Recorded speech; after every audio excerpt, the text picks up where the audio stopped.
Gusto mo makabaluhan eh? Tara, tubluan ta mo. Dali ra kaya ni siya. Una nimong buhaton, i-open ang CapCut. Dahil magbuhat kag video nimo. Human sumangil kag pitik-pitik diha. Unya, hinluan sa nato ni. So, dire ra tataman ato ning gimitag split nya ato ning i-delete. Mag-add overlay dayon ka sa katong moon og sun. Tuklok ko nimong duha, i-add nimo, tuklok ko nimong add. Tapos gawas na siya. Tapos imo siyang i-drag diha sa pikas kilid. Tapos kaning sa nato ning i-resize. Adto ka transform, resize. Nga kuha nato ng watermarks. So okay na. So atong buhaton ana kay itom pa man na ang background niya, gamitan to og splice. Then filter, okay na, i-check.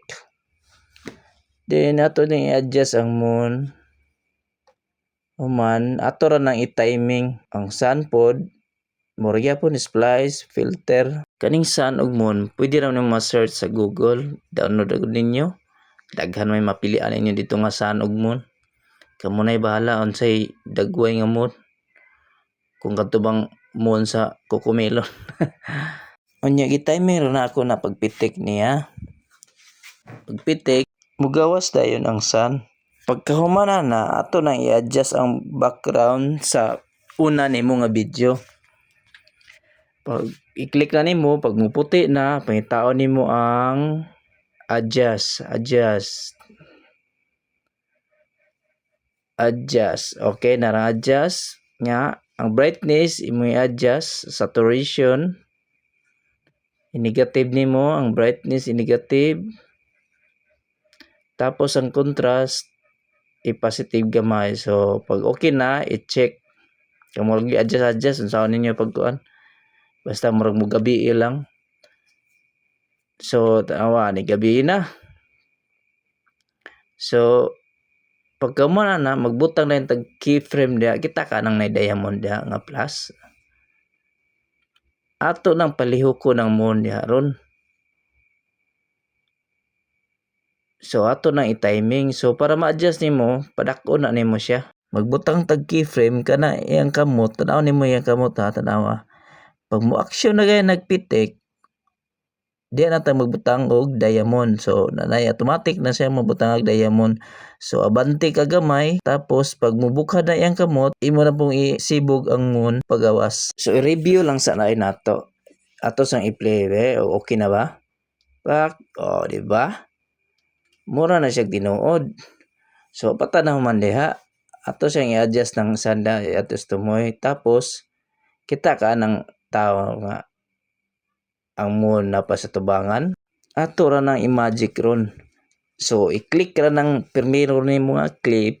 Pag muputi na, pangitaon ni mo ang duplicate. Nara, duplicate nga imong i-overlay. Pangitaon ni mo overlay, naog sa ubos.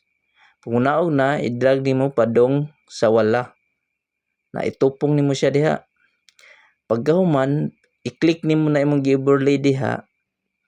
Pag muputi na, adto dayon ka sa remove BG. So, auto removal. Tanawa, mo check ng green, i-check ra po dayon pag humana. I-play na to. Di ba? Nana siya sa likod ang moon. Mura nagtinuod. So, kaning isa po sa ibabaw, mura kaya pa itong buhaton. Ngitaon na itong duplicate.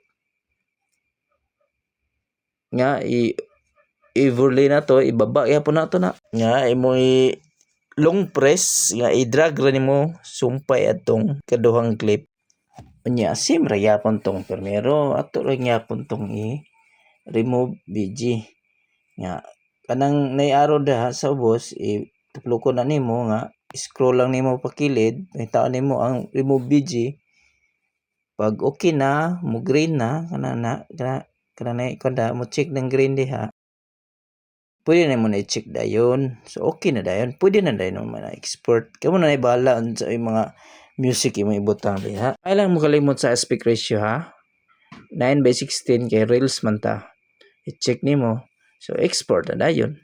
Ayaw mo kalimot sa like and share ha. Follow na lang pod para ugnahan mo ani nga video.